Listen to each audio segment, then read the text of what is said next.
Guys, welcome back to my channel. और आज का टॉपिक हम डिस्कस करने वाले हैं नेशनल पार्क्स ऑफ एमपी, और जो कि बहुत इंपॉर्टेंट क्वेश्चन है और इससे रिलेटेड क्वेश्चंस प्रीलिम्स में आते हैं।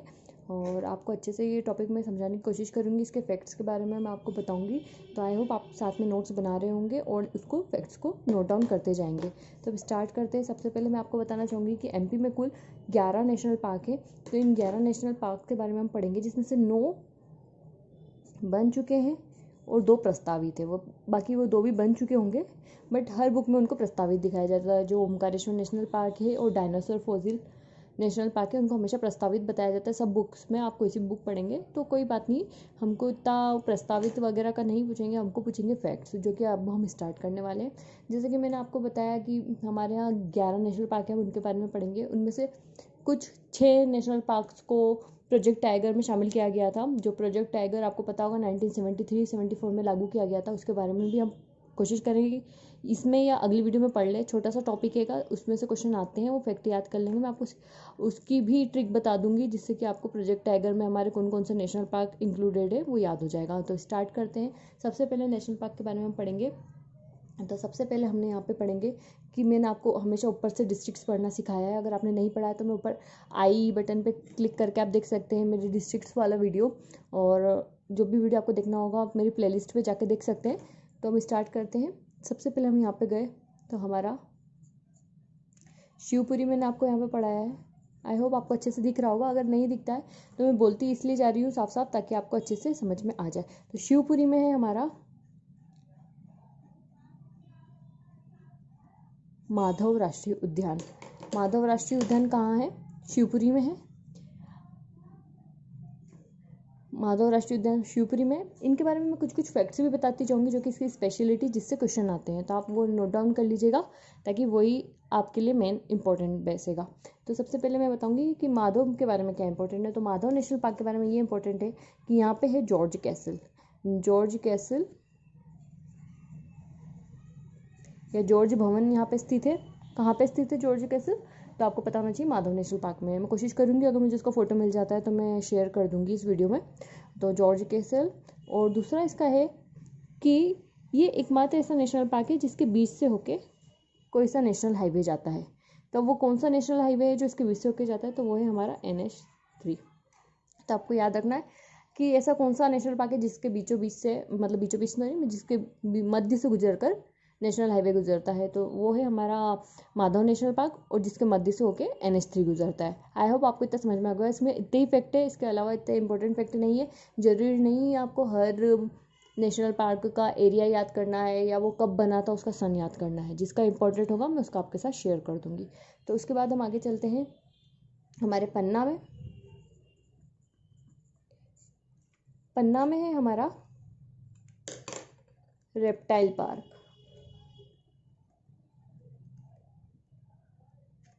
रेप्टाइल पार्क कहाँ है? हमारे पन्ना में है। और इस पन्ना नेशनल पार्क को रेप्टाइल नाम इसलिए दिया गया क्योंकि यहाँ पे एलिगेटर्स ज़्यादा पाए जाते हैं। घड़ियाल बोलते हैं ना, घड़ियाल ज़्यादा है, और यहाँ पे केन नदी है, तो केन घड़ियाल के नाम से भी ये जाना जाता है।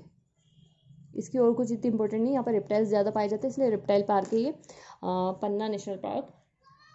इसके बाद हम आगे चलते हैं। हमने 1-2 पढ़ लिए हैं, अब तीसरा हम आ जाते हैं यहाँ पे सीधी सिंगरौली के पास में। तो सीधी सिंगरौली में है हमारा Sanjay Gandhi national park. Sanjay Gandhi national park कहाँ है? हमारा सीधी सिंगरौली की बाउंड्री पे है, आप दोनों से मिला हुआ है, लगा हुआ है ये।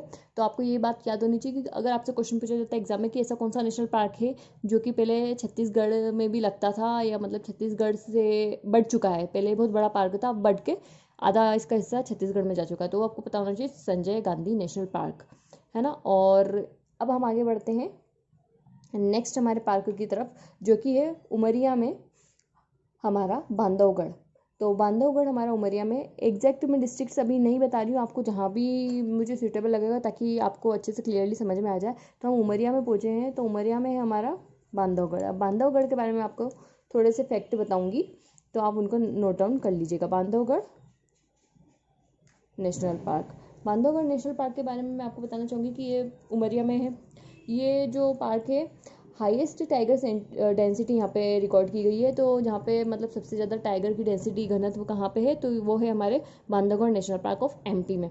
और इसमें एक और खासियत है कि ये 32 पहाड़ियों से घिरा हुआ है। यहाँ पे 32 पहाड़ियों से घिरा हुआ है ये जो बांधवगढ़ नेशनल पार्क है। और इसके बारे में और भी इतना कुछ खास नहीं है, बस ये इतने ही बेसिक बेसिक फैक्ट्स हैं जो कि हमारे एग्जाम में मिस आउट हो जाते हैं। मेन इंपॉर्टेंट यही है कि टाइगर का सबसे ज़्यादा घनत्व कौन से नेशनल पार्क में है, तो वो है बांधवगढ़ नेशनल पार्क में। या ऐसा क्वेश्चन भी आता है कि 32 पहाड़ियों से घिरा हुआ कौन सा नेशनल पार्क है या राष्ट्रीय उद्यान है, तो वो है हमारा बांधवगढ़ राष्ट्रीय उद्यान। उसके बाद हम चलते हैं हमारे चौथे नेशनल पार्क के ऊपर, जो कि सबसे इम्पोर्टेंट है और उसके बारे में हमें अच्छे से पढ़ना पड़ेगा, और उसके बारे में हम पढ़ते हैं। अभी हम आ जाते हैं मंडला में। मंडला में हम आए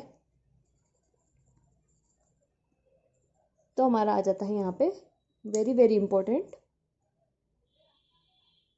कान्हा किसली। कान्हा किसली नेशनल पार्क के बारे में मैं डिटेल्स यहाँ लिख देती हूँ ताकि आपको अच्छे से समझ में आ जाए। कान्हा किसली नेशनल पार्क है हालो, दो घाटियाँ हैं यहाँ पे, हालो घाटी, बंजर घाटी। इनके मध्य में बहती कान नदी। हालो घाटी, बंजर घाटी, इसके बीच में बहती कान नदी, जिसके ऊपर पड़ा है कान्हा किसली का नाम।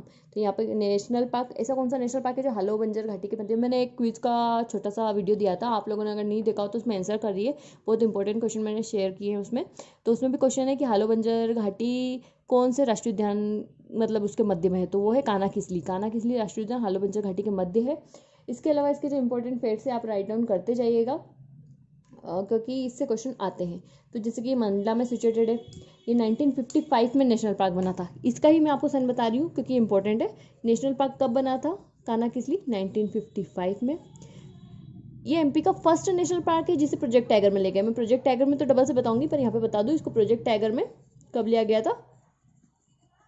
तो ये प्रोजेक्ट टाइगर में इसको जब जैसे लागू हुआ था 1973-74 में, तो ये एमपी के नेशनल पार्क इसको भी उसमें इंक्लूड किया गया था। और उसके आगे हम बात करना चाहेंगे कि जो एमपी का राजकीय पशु है बारहसिंगा, आपको पता होगा, वो यहाँ पे बहुत ज़्यादा पाए जाते हैं ब्रेडरी प्रजाति के। मतलब कि ब्रेडरी प्रजाति के बारहसिंगा कहाँ पाए जाते हैं, तो कान्हा किसली में पाए जाते हैं। कौन सी प्रजाति, ये मैं लिख देती हूँ आपको समझ में आ जाएगा, ब्रेडरी प्रजाति। तो ब्रेडरी प्रजाति के बारहसिंगा कहाँ पाए जाते हैं, तो ब्रेडरी प्रजाति के बारहसिंगा कान्हा किसली में पाए जाते हैं। तो आई होप गाइस आपको समझ में आ रहा होगा। और इसके ऐसे छोटे छोटे फैक्ट्स हैं वो इतने इंपॉर्टेंट हैं कि इनसे क्वेश्चन बनते हैं, डायरेक्ट क्वेश्चन बनते हैं। तो मैं आपको बताती जा रही हूँ, बाकी आपको बस लोकेशन याद रखनी है कि कौन सा पार्क कहाँ है। ये भी बहुत इंपॉर्टेंट है क्योंकि बच्चों को ये दिक्कत होती है कि कौन सा पार्क कहाँ पे, वो भूल जाते हैं। इसके बाद एक छोटा सा पार्क है वो यहाँ पे है, जिसके बारे में मैं आपको बताना चाहूँगी कि उसका एक ही फैक्टर वही इंपॉर्टेंट है। डिंडोरी में हम जाते हैं। डिंडोरी में हमारा फोजिल नेशनल पार्क। तो फोजिल नेशनल पार्क की खासियत ये है कि सबसे छोटा नेशनल पार्क है हमारे एमपी का, सबसे छोटा। तो हमको ये याद रखना है कि ये सबसे छोटा है और स्मॉलेस्ट नेशनल पार्क है ये एमपी का। ये इसकी खासियत है, कहाँ है, डिंडोरी में है। तो हमको ये इतना ही याद रखना है। आई होप आपको अच्छे से दिख रहा होगा। अगर कुछ भी डाउट रहते हैं, आपको कुछ समझ में नहीं आता तो आप मुझसे कमेंट में पूछ सकते हैं। उसके बाद हम आगे बढ़ते हैं। हम होशंगाबाद तक सॉरी अभी अब हम सिवनी छिंदवाड़ा बचा है हमारा, तो सिवनी छिंदवाड़ा में पहुँचेंगे। उसके पहले मैं आपको बताना चाहूँगी कि जैसे ही हम पहुँचते हैं सिवनी छिंदवाड़ा, यहाँ पे जाती है हमारी पेंच नदी। तो यहाँ से तो आप समझ गए होंगे, पेंच नदी जाती है तो इस राष्ट्रीय उद्यान का नाम क्या होना चाहिए, तो ये है यहाँ पे हमारा पेंच राष्ट्रीय उद्यान। पेंच राष्ट्रीय उद्यान के बारे में मैं फैक्ट्स बताऊंगी, आप वो नोट डाउन कर लीजिए। इसका नाम बदल के कर दिया गया है इंदिरा गांधी प्रियदर्शनी राष्ट्रीय उद्यान। तो इंदिरा गांधी प्रियदर्शनी नेशनल पार्क नाम कर दिया गया है किसका, पेंच राष्ट्रीय उद्यान का नाम बदल के कर दिया गया है इंदिरा गांधी प्रियदर्शनी राष्ट्रीय उद्यान, है ना। इसके बारे में एक और खासियत बात है कि यहाँ पे क्या है, मोगली लैंड। ये आपको याद रखना है कि मोगली लैंड कहाँ है, तो वो हमारे पेंच राष्ट्रीय उद्यान में है। और ऐसी मान्यता है, ऐसी कहने में आता है कि वहाँ पे जो रुडयार्ड किपलिंग है जिन्होंने जंगल बुक लिखी थी, उनको यहीं से प्रेरणा मिली थी। तो इसलिए आपको पता होना चाहिए कि मोगली लैंड कहाँ है, तो इंदिरा गांधी प्रियदर्शनी नेशनल पार्क यानी कि हमारे पेंच राष्ट्रीय उद्यान में है। इसके बाद हम आगे बढ़ते हैं। इसके बाद जो भी हैं हम आ जाते हैं होशंगाबाद में। होशंगाबाद में है हमारा सतपुड़ा राष्ट्रीय उद्यान। तो सतपुड़ा राष्ट्रीय उद्यान कहाँ है?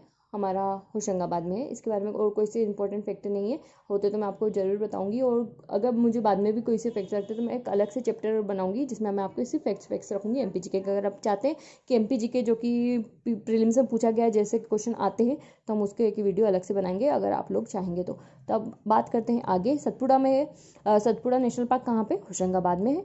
उसके बाद हम आगे बढ़ते हैं हमारे खंडवा में। जब हम खंडवा में आ जाते हैं